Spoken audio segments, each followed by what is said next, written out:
Hey horror fans, today we're ranking all the Scream movies. Welcome to Talking Horror. I'm producer Bryan from the Talking Horror podcast, and today we are counting down all of the Scream movies. I'm going to rank them from my least favorite to my favorite, all 6 of them. Now, to be totally honest, I am very excited with the announcement for Scream 7, and I just wanted to talk about Scream. As a reminder, I am going to spoil all of these movies, so this is your spoiler alert. You know, I saw Scream 1 and Scream 2 when they came out, but I for some reason had never seen Scream 3 and 4 until recently, and then obviously I've seen 5 and 6 as of late. Thought that'd be interesting, maybe it's not. Anyway, let's jump right into the rankings. At number 6, we have Scream 3. Yeah, this one's just not for me. I think it's just too silly, even though it has one of my favorite scenes, which is the Carrie Fisher scene. It has the bangs, obviously, but this one, just for my taste, goes way off the rails, and I needed them to bring it back. Obviously, this one is also super unfinished, and it's super weird, and I know that there were a ton of production issues with this, but unfortunately, it does show, and it makes the movie less enjoyable for me.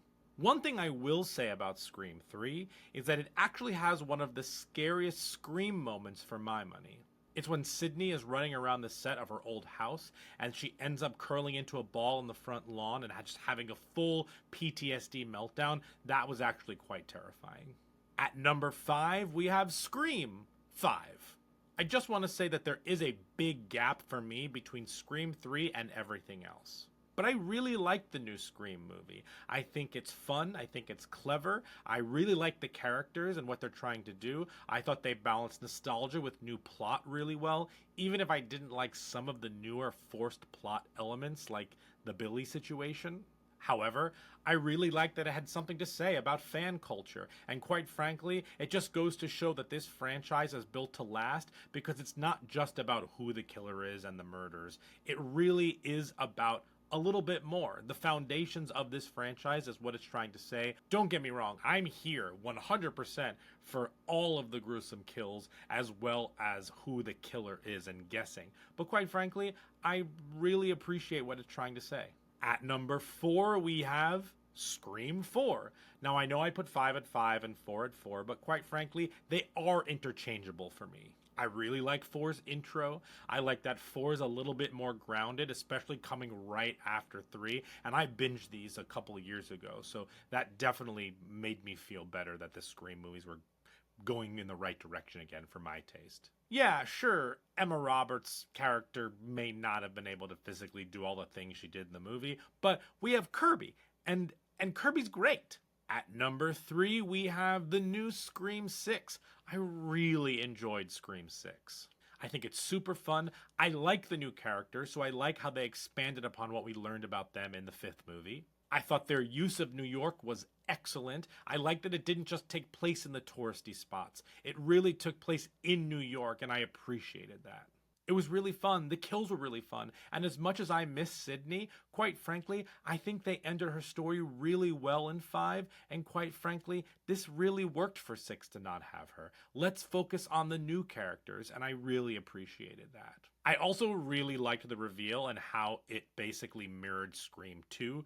And I really like what it had to say kind of about that fan culture and retconning and all of that, and just fans in general. I mean, my biggest gripe, though, was like, who has a full-size ladder that they keep in their New York City apartment? And anyway, let's get to the next one. At number 2, we have Scream 2. From the intro to the reveal, this is a great sequel. All the kills are awesome except for Randy. They did Randy dirty. He should have been in more movies, or at least had a better final moment on Earth. This movie expands the Scream Woodsboro mythology, and I appreciated that. Some of the performances are great. The villains, the final reveals are awesome.